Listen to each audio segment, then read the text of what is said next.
pessoal, tudo bem? Espero que sim. Sou Tamires Nassuato Bruno, PCNP de Matemática da Diretoria de Ensino da região de Botucatu. Hoje estou aqui para apresentar um material referente à situação de aprendizagem 1, do volume 2 da primeira série do ensino médio, cujo tema é As potências e o crescimento e decrescimento exponencial. Vou comentar passo a passo da situação segundo as orientações do caderno do professor e tentarei mostrar alguns exemplos para recuperar a habilidade H10, que nada mais é que reconhecer a função exponencial e suas propriedades relativas ao crescimento ou decrescimento. Falarei um pouco sobre a interdisciplinariedade e o mapa de habilidades, disponível na plataforma Foco Aprendizagem. Nesse caso específico, para essa situação de aprendizagem, temos que ter em mente o que de fato é relevante para a consolidação da aprendizagem. Então, vamos observar que é necessário que o aluno saiba o significado de potenciação para depois ser apresentado a função exponencial e, consequentemente, saber esboçar o seu gráfico, dando ênfase nas propriedades relativas ao crescimento e decrescimento, para que ao final ele seja capaz de resolver situações e problemas envolvendo funções exponenciais em diferentes contextos. Seria interessante, logo após identificar os conteúdos e temas, bem como as habilidades e competências esperadas para a situação de aprendizagem, realizar a leitura do objetivo antes de iniciar a aula, pois acredito que uma aula de qualidade começa na sua preparação. Então, nesse caso específico, ao estudar tais funções, os alunos ampliarão sua capacidade de expressão e de modelagem. Um exemplo de atividade é a sugestão da animação e do jogo que preparei como materiais de complemento para buscar diminuir a fragilidade da habilidade mencionada anteriormente. O caderno sugere que o professor utilize 2 semanas na consolidação da ideia de potência e, dentre essas 2 semanas e paralelamente, apresente a função exponencial. Dando continuidade no roteiro, é feita a proposta de uma revisão dos conhecimentos sobre potências, que não é algo novo, pois os alunos já estudaram no ensino fundamental tal conceito. Quando diz que serão necessários 2 semanas na consolidação, e que uma revisão se faz necessário, não significa que o professor deva parar sua aula durante 2 semanas para passar uma revisão completa de potenciação. Mas sim que após 2 semanas de trabalho, em média, o aluno já terá que ter sido apresentado a função exponencial e a revisão ou recuperação deve ser contínua e pontual. Vou dar um exemplo do que estou falando. Nessa primeira atividade, cujo enunciado é: suponhamos que no país X, a produção de determinado alimento foi igual a 1 tonelada no final do ano de 2000. Em virtude dos incentivos econômicos, essa produção passou a triplicar anualmente a partir daquele momento.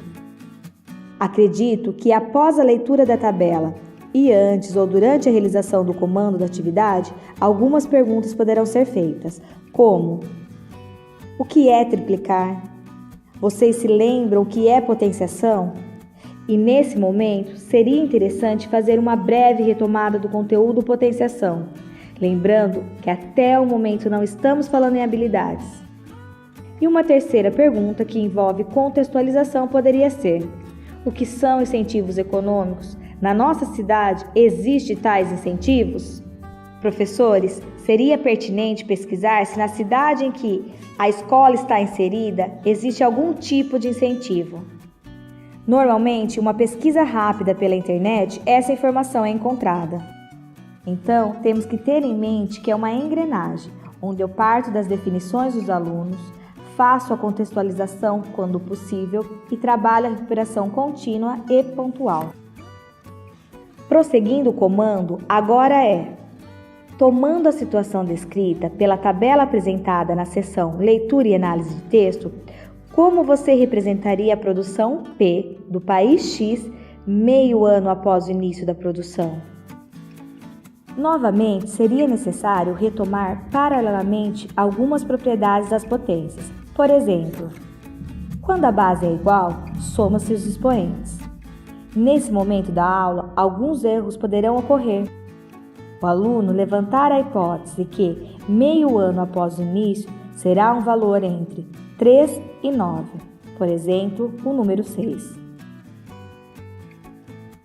O nível de aprofundamento fica a critério do professor, que é o único que conhece de fato em que grau sua turma se encontra.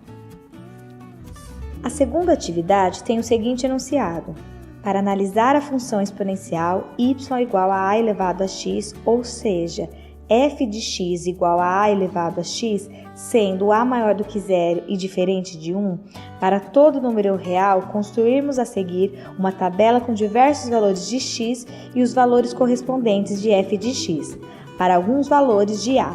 Preencha os espaços em branco da tabela. Perceba que na atividade 1, ele não havia mencionado a definição de função exponencial, e a partir da segunda atividade, ele formaliza tal conceito. Nessa altura da aula, espera-se que o conceito de potenciação e as principais propriedades e características já estejam bem claras na mente dos alunos. Assim sendo, eles não sentirão grandes dificuldades no preenchimento da tabela.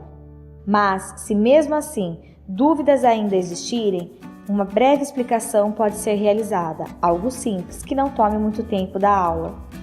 Depois de formalizar o conceito, seria interessante mostrar a aplicabilidade da função exponencial. Um exemplo é que é utilizada para demonstrar um crescimento ou decrescimento de alguns fenômenos da natureza, além de ser muito utilizada pela matemática financeira em juros compostos. Em biologia, poderia ser citado como exemplo o crescimento de determinados seres vivos microscópicos, bactérias, que ocorre em alguns casos exponencialmente. Se achar pertinente, mostrar um exercício de aplicação como este. Lembrando que exercícios similares aparecem com muita frequência nas avaliações internas, as AAPs e externas, como o SARESP.